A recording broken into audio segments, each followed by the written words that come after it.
Comedy has been the biggest form of entertainment for over 4,000 years, roughly.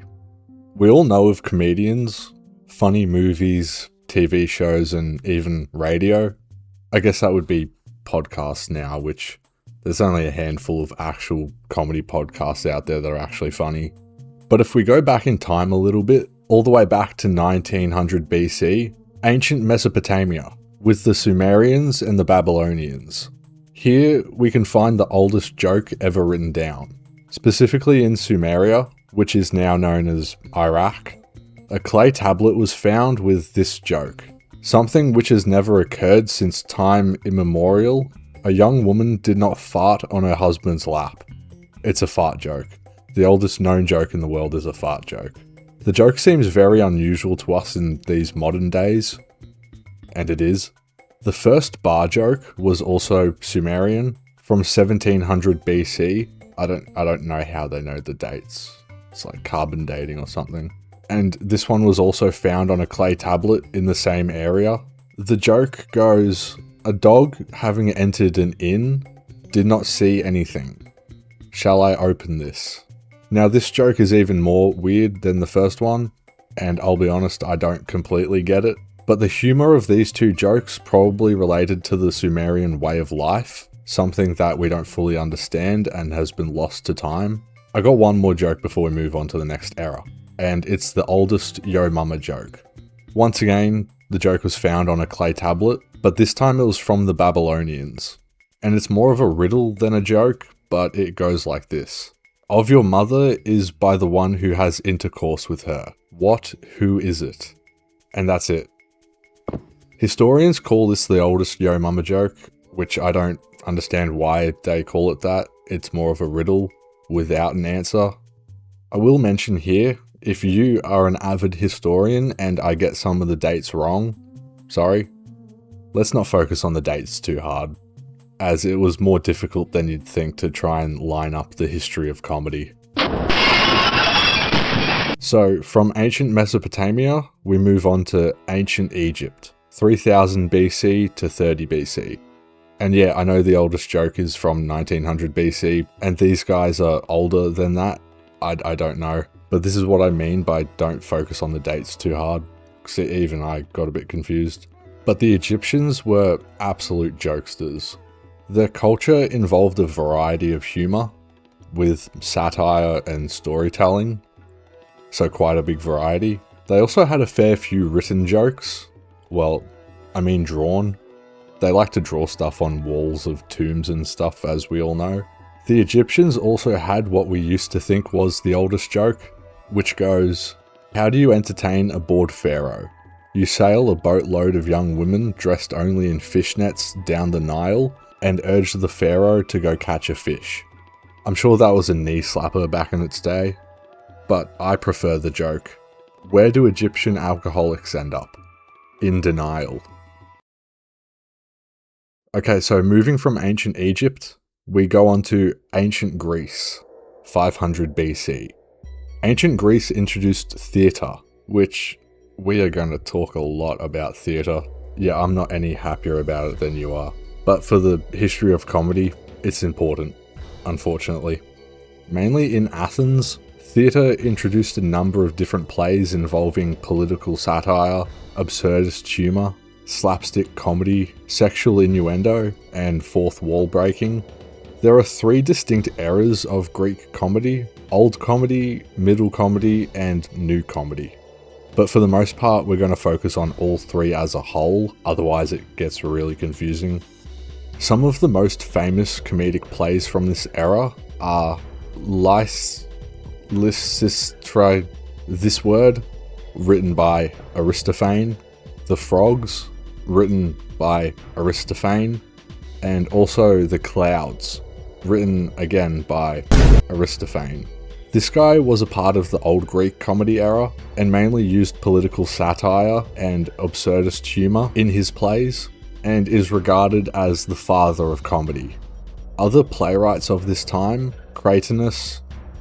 You may think this is a funny photo, but if you Google Cratinus, Greek playwright, it comes up more than anything. Like, what? Okay, continue. Antiphanes, Alexis, Menander, and Diphilus. Diphilus? That name's ridiculous.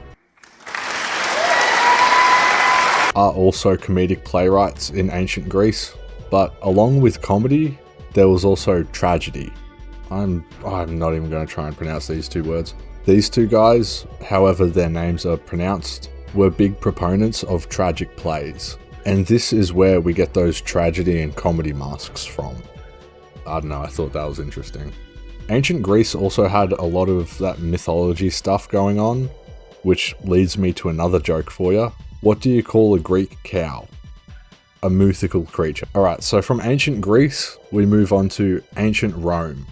Ancient Rome went from 753 BC to 1453 AD, so there was a bit of an overlap with Greece. Rome inherited a lot of what Greece did, almost everything, to be honest, but the main changes to focus on are the playwrights and the style of comedy, and yeah, we're still on plays. Just bear with me.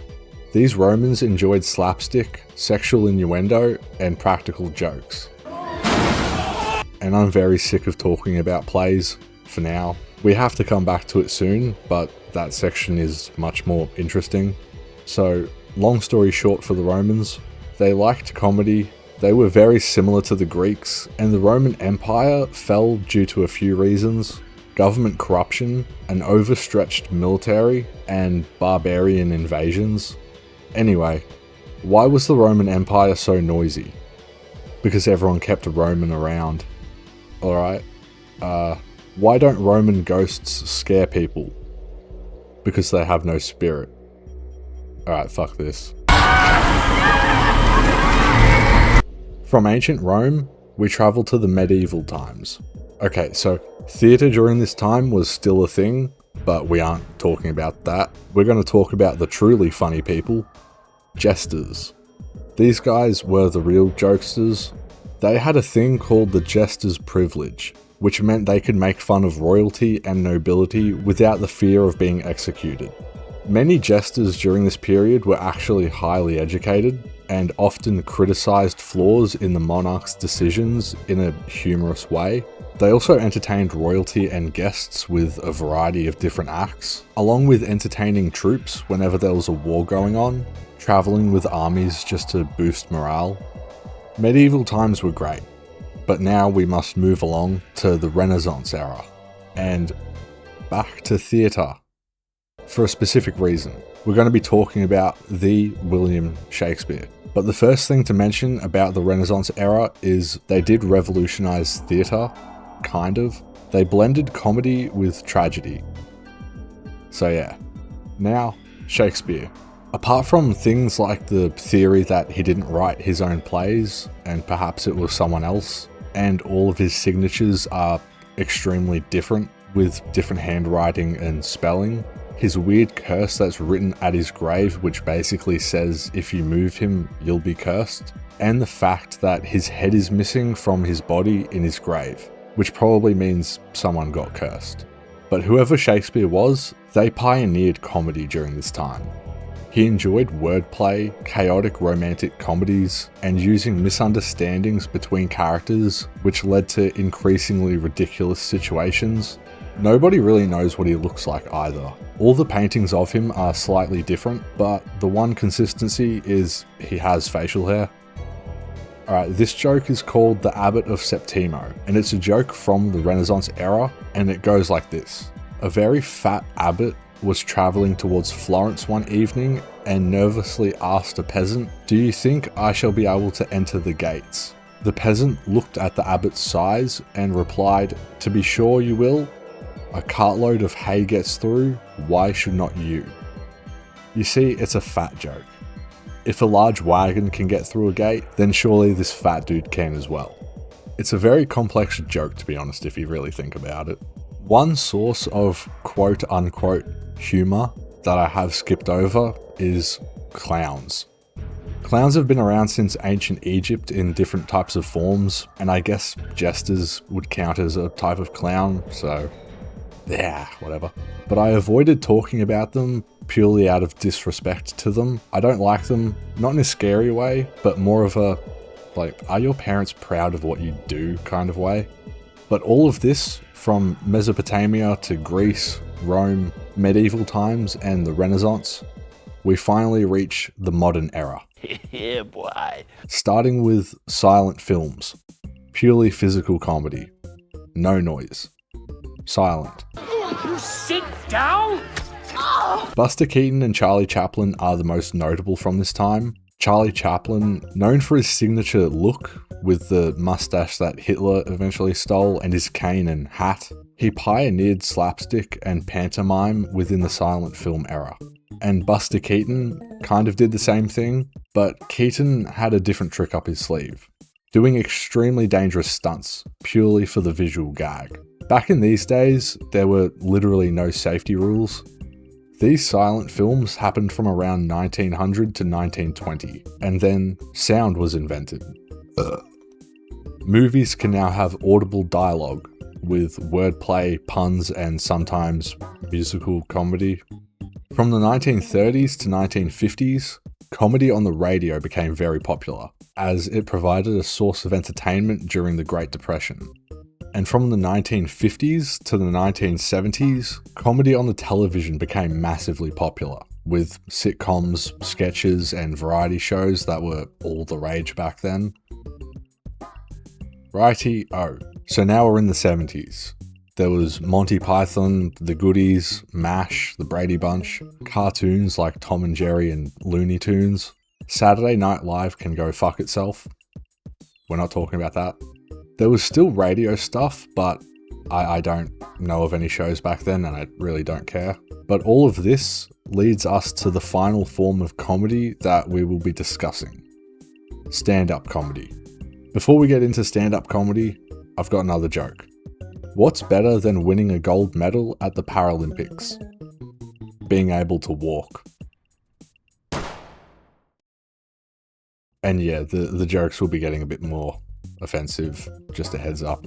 The other jokes I said were from the times that I was talking about, and they were examples of, how those jokes went back in those times, but we're in the modern time now, so who fucking cares?